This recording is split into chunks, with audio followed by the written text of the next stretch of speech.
Momento do Discipulado.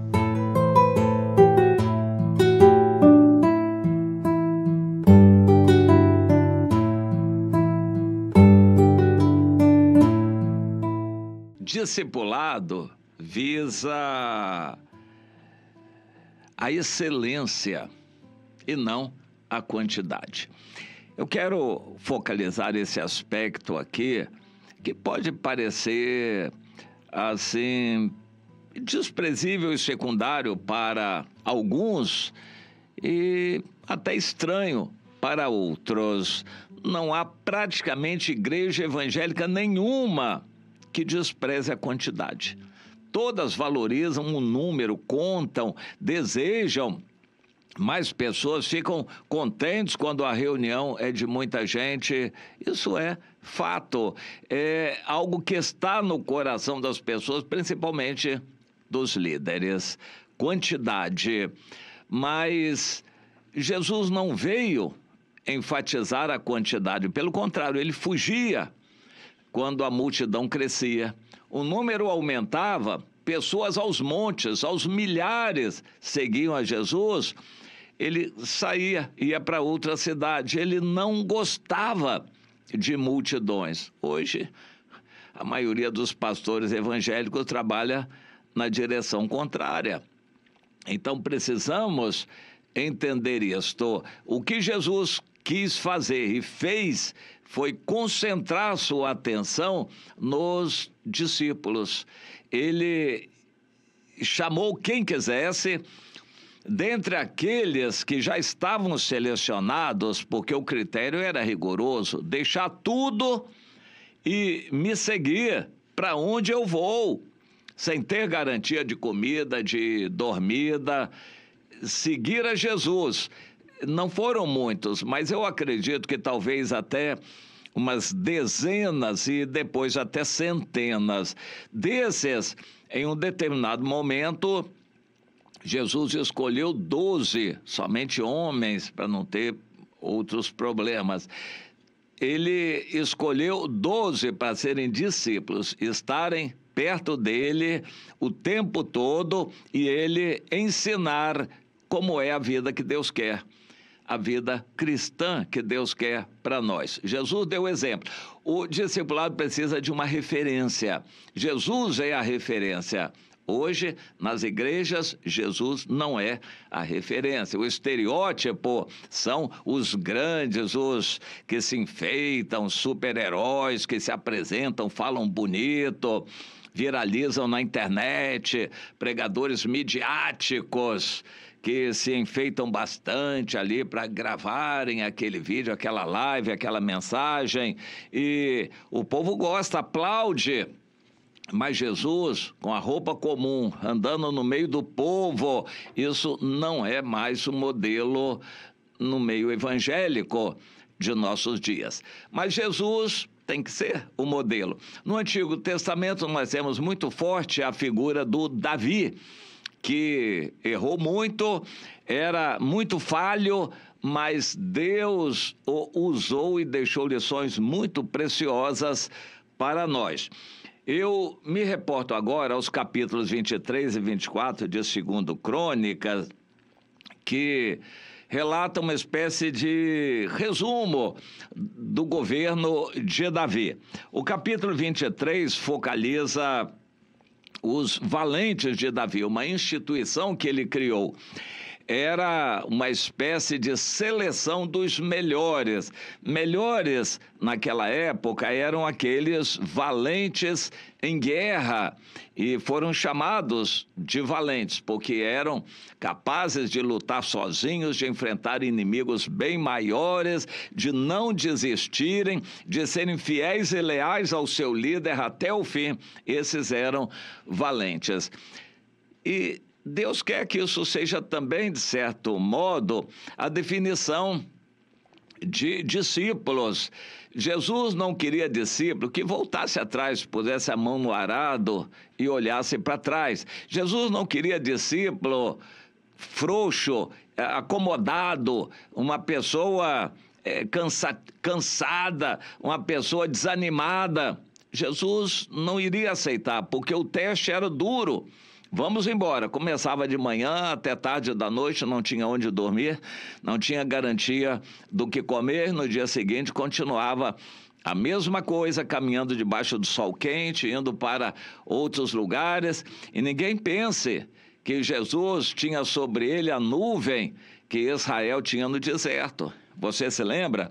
A nuvem no deserto protegia o povo de Israel do calor do sol.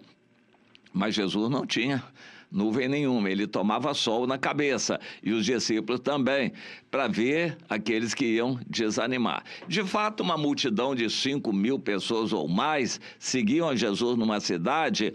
Quando ele ia se distanciando da cidade, a maioria voltava, e outros voltavam mais no meio do caminho. Poucos eram os que o acompanhavam até a próxima cidade ou o próximo destino. Jesus fazia isso como um teste para ver quem eram os valentes. Hoje, valente, eu diria, é aquele que ama o Senhor, que pega a palavra e lê, estuda e visita pessoas aqui, evangeliza, não falta reunião, o seu coração está no Senhor, tem uma vida de oração, ele ama a obra de Deus, quer ver pessoas convertidas. Isso é um valente que quer ser um discípulo verdadeiro de Jesus. Você está nesse grupo? Mas então Deus falou com Davi, e aquele grupo de valentes foi bem definido, destacado, tinha 30, ele queria selecionar 30, mas não conseguiu, e o número ficou em 37. Mas eram pessoas selecionadíssimas pelo que fizeram, pela sua valentia que demonstraram. E eles foram a base do exército invencível de Davi. E Davi nunca perdeu uma batalha, não por causa da quantidade de soldados, mas por causa daqueles valentes. Um valente valia por 1.000. Era mais ou menos assim que eles entendiam. Um valente era garantia de vencer a guerra e inspirava os outros que estavam ao seu lado. Era assim, o valente inspirava os outros. Deus precisa de referências em nossos dias, e eu costumo dizer que eu não tenho projeto de ser um grande empresário, grande administrador, grande pastor. Eu quero ser um santo, um servo, à semelhança de Jesus, para inspirar outros que queiram ser também assim. Não vou dizer que eu faço sucesso, não. Não é muita gente que vem após mim, não é muita gente que me procura, não é muita gente que anda comigo, mas nunca foi. Os valentes de Davi eram poucos, os valentes de Jesus também eram poucos. A gente não trabalha com multidão. Isso é um engano. As pessoas, os líderes evangélicos se enganam com multidões, uma igreja cheia. De que serve uma igreja cheia de gente vazia? Igreja cheia por muitos motivos, pela propaganda, publicidade, pelo social, pelo cachorro-quente que vai ser distribuído no final, enfim, são motivos muitos que fazem encher uma igreja e o coração do líder de vaidade. Mas isso não é vida cristã, isso não é evangelho, não é o exemplo de Jesus, não é o exemplo de Davi. No entanto, Davi também foi tentado à nossa semelhança. E no capítulo 24 de 2 Samuel, a Bíblia diz que Satanás incitou Davi, Deus deu a permissão, para que Davi quisesse fazer um recenseamento, uma contagem do número de homens capazes de ir à guerra. Adultos e em boa saúde, com mais de 20 anos de idade, capazes de ir à guerra. E Davi queria saber o número. O Joabe entendeu a situação e inicialmente se opôs, mas Davi disse: eu sou a autoridade, você tem que me obedecer, então vá e cumpra essa ordem.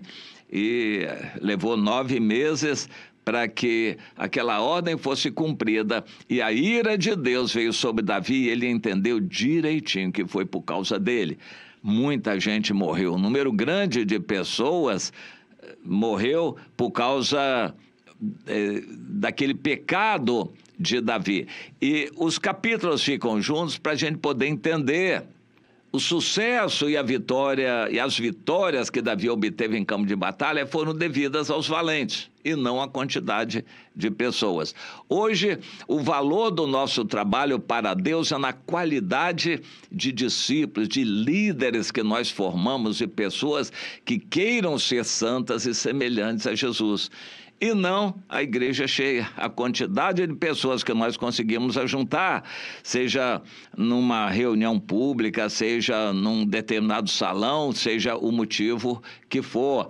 Existem motivos que são pretextos, o aniversário disso, vamos comemorar aquela festa daquilo, vamos inventar um motivo para atrair gente e encher o templo, encher o salão. Isso não é plano de Deus, não é por aí. A obra de Deus. A obra de Deus é feita por um a um, visitando, orando e apoiando, ensinando, discipulando, corrigindo, buscando o Senhor junto com os irmãos, buscando os irmãos que estão fracos. Isto é obra de Deus, e não encher salão de igreja.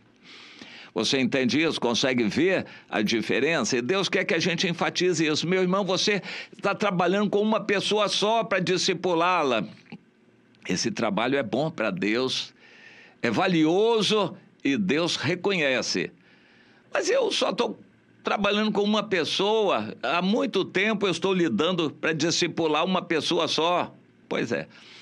Não se entristeça por isso, quando você vê outro que ajunta 10, 20, 50, o outro que ajunta 500 pessoas, não fique com inveja dele não, ele está juntando palha. Pessoas que se ajuntam facilmente são palha, não é o trigo não. Deus quer que você invista em uma pessoa, o valor de uma pessoa é incalculável. A alma de uma pessoa vale muito, portanto, evangelizar direito, colar com uma pessoa, discipular uma pessoa só, tem um valor muito grande para Deus. Se Deus quiser, você e essa pessoa vão evangelizar outros 2, e assim o número pode até aumentar um pouquinho, mas nunca vai chegar a milhares. Você nunca vai conseguir trabalhar com milhares de pessoas, e há líderes que têm essa ilusão que um dia eles podem chegar a ser líderes de milhares. Meu irmão, valorize cada pessoa como Deus valorizou você. Deus investiu na sua vida. Invista você na vida de pessoas para amarem o Senhor também.